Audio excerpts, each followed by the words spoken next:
Hello, you beautiful nuggets. Please excuse the fact that I'm literally in my coziest, comfiest clothes. It's a very cold day in London today and I just need to snuggle up, alright? So today I'm going to talk to you about my 2019 goals. 2019! Can you believe it? This video is based off a blog post which I actually wrote this morning on my laptop. I will leave a link down below in the description box to it. All about my goals for the year ahead, and I thought to myself, I might actually explain this in video form as well, because I know not all of you guys read my articles and look at my website, so this is for you guys who like video content. My goals this year are quite different to goals that I've set in previous years, in the sense that they're less focused on business and fitness and personal gain, and they're more focused on overall well-being and lifestyle, and I feel like that reflects my headspace at the moment. My business is going well, and I do of course have business goals which I'm going to keep to myself, but they're not my main focus. My main focus is looking after myself and being in a positive headspace and getting a lifestyle balance which I truly enjoy, because I know that that is going to bring me so much happiness, and that's probably going to bring me more happiness than earning more money, if that makes sense.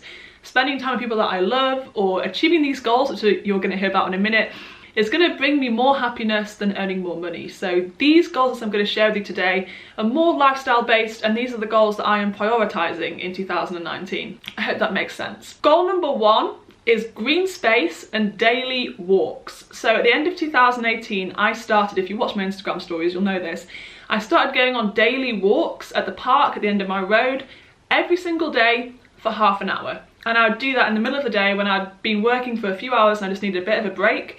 Go for a half an hour walk, and it just, the difference in my headspace after that walk is gigantic. And I just realised, why have I not done this sooner? I literally live a 4 or 5 minute walk from a park. I need to be in that park every day, getting my green space. So for 2019, I'm going to make it my priority every single day to go for a walk. When I'm in London, ideally it will be in that park at the end of my road, but obviously you guys know I travel quite a lot, so whatever my schedule is, I'll just try and make time to walk for half an hour a day outside. That could be in the centre of London between skyscrapers, that could be on the beach in the Philippines. I just need to be walking for half an hour a day with me and my thoughts to get some headspace, because I just know that it makes me feel good. So that is goal number one. Goal number two is to take nutrition more seriously. If I'm 100% honest with you guys, I kind of just jumped into this whole vegan, plant-based living thing and didn't really think about it that much. I just did it because I care about the animals and I care about the planet. I'm not really doing it for health. But now that I've decided I'm pretty much going to try and be vegan for the rest of my life, or predominantly plant-based for the rest of my life, that's my goal, I should probably think about how I'm doing it and making sure I'm doing it in a proper way, an adequate way, so that I get long-term health and happiness, and that it's a sustainable diet I can do for the rest of my life. So that being said, in 2019, I want to start thinking more consciously about how to eat a sustainable, healthy, balanced plant-based lifestyle, which I can continue for the rest of my life. So I bought this book. It's called Becoming Vegan, the Comprehensive Edition. As you can see, quite thick, quite sciencey. It's basically like a textbook, and it talks all about how to eat a vegan diet for long-term health, basically. So hopefully this is going to help me learn a lot more. I've also started watching some more evidence-based YouTubers and also listening to some more evidence-based podcasts about plant-based nutrition, reading more articles on it. I just want to make sure that I'm looking after myself and doing it the right way.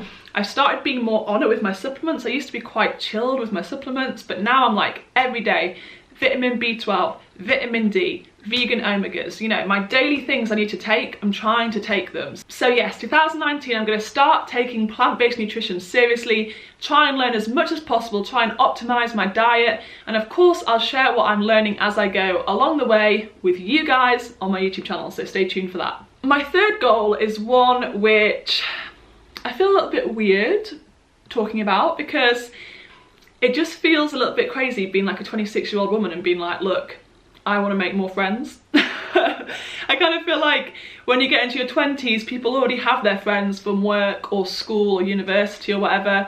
And of course, I do have amazing friends in my life, but I want some more. I just feel like I've listened to a few podcasts recently, which I'll try and remember to link down below, all about community and the positive impacts of having positive people around you, not just like saying you're a reflection of the 5 people that you spend the most time with, like literally scientific evidence showing that people who have positive people in their lives and good relationships live longer, healthier and happier lives. And I want to live a long, healthy, happy life. I don't know about you. So one of my priorities is to bring more positive people into my life. If I'm 100% honest, in 2018, I had a few moments of loneliness. I had some big struggles last year, which I didn't tell you guys about, I didn't really tell anybody about. And I felt lonely. So I feel like I don't want to feel that way in 2019. And I want to bring more positive people into my life. So that's one of my really big goals, and there's lots of different things I'm doing to try and optimize the positive people in my life. So I'm going to share them with you now. Number 1, call my parents, hopefully 3 times a week, if not 3 times, 2 times a week, and make sure that I see them every month or every 6 weeks. I just feel like family is everything, and I love my parents, and maybe I don't tell them that enough, but I do love them. I love you, Mum. I know you watch my YouTube videos.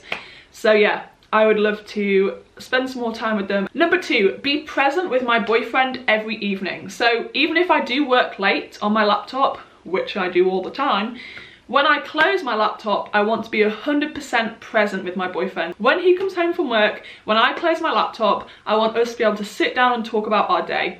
Every single night we do our 3 things that we're grateful for from that day. So we'll lay in bed just before we go to sleep and we share our 3 things that we're grateful for from the day. But I feel like that's not enough. I feel like besides that, I just need to give him my time and my energy and my presence and really connect with him every night, because he's my best friend as well as my boyfriend. So I definitely want to give him my time and my undivided attention every single time that I see him. And number 3, I want to make more friends and bring more people into my life. And the main way that I'm doing this is I'm trying to just consciously put good vibes out into the world. So whether that's complimenting a stranger on something that they're wearing, or starting a conversation with somebody in the coffee shop or somebody that you're in a situation with, or I'm also trying to spread good vibes online. So I'm trying to leave positive, empowering comments on other people's posts on social media, because I want to try and bring other people up. And hopefully, if I just keep putting this good karma out into the world, it will bring good people into my life. That's what I'm hoping for. So yes, those are the methods I'm going to use to try and build a more positive community in my life in 2019. And I'm not saying that I don't have amazing people in my life now. Just a disclaimer, I do have lovely people in my life, but I would like a few more. So I'm really excited about that. And my final goal for 2019 is about my relationship with technology. So in 2018, it was quite a big year for me in terms of disconnecting myself from my work and from technology and from being constantly online. One of the best things I did was I turned off all push notifications on my phone except for phone calls. So I don't see notifications for emails, for Instagram, for WhatsApp, for anything except a phone call. So if you really want to get hold of me, you'll call me. But if you're just going to WhatsApp me, sorry, I'm probably not going to see it for a few hours. And me turning off my notifications has literally changed my life. It has changed my life. It has completely and utterly reduced my stress levels. And it's been the best thing that I've done for my mental health. So that was great. I also installed an app on my phone called Moment, which tracks how much screen time you have. And that lets me know how many times I've picked my phone up a day, lets me know how much time I've spent on my phone each day, what apps I've spent my time on. And that's really helped motivate me to put my phone down more. So that's been really good. But in 2019, I want to take it to the next level, because being online is still my job. It is my job and an expectation of me to go on social media, to reply to messages, to be switched on, and to be always on. That's basically the situation. I always have to be on. So there's definitely still room for improvement, and I do have a few tactics and things I want to implement in 2019 to improve in this area. Number 1, I want to get better at closing my laptop in the evening instead of working late into the evening. I have this habit of just keeping on working and not closing my laptop. So I'm going to really try and get better at that. Number 2, I'm going to try and have days offline, like a full day off social media, probably once every month or every 6 weeks. That's my goal, because I just think it's really important for me to take a step back from social media and to disconnect every so often, because it just gives me so much headspace. And my third goal is to have one big digital detox a year. So at the end of 2018, I went to Badger and Pat with Ant. Hopefully you guys saw that vlog, one of my favourite vlogs I've ever made. And we were 100% offline for that week. And it was amazing. It was literally transformational for my headspace. So I want to do that every single year. So in 2019, I'm actually going to the Galapagos in late August, early September. I'm going to go offline for 2 weeks. I'm going to be living on a boat with no internet connection. And I'm very excited about that because I'm going to have 2 weeks properly digital detoxing. So bring it on. And those are my 4 main goals for 2019. Community, green space, technology, and what was my last one? Taking nutrition seriously. So those are my 4 goals. Let me know what you guys think of my goals. Let me know if they've inspired you to make any more for yourself in the coming year. And let me know what your goals are in the comments down below. I hope you guys have enjoyed this video. Please give it a cheeky thumbs up if you did. Please subscribe, because I love it when you subscribe. I don't know what that was. Alright guys, have an amazing day. Love you loads. Bye.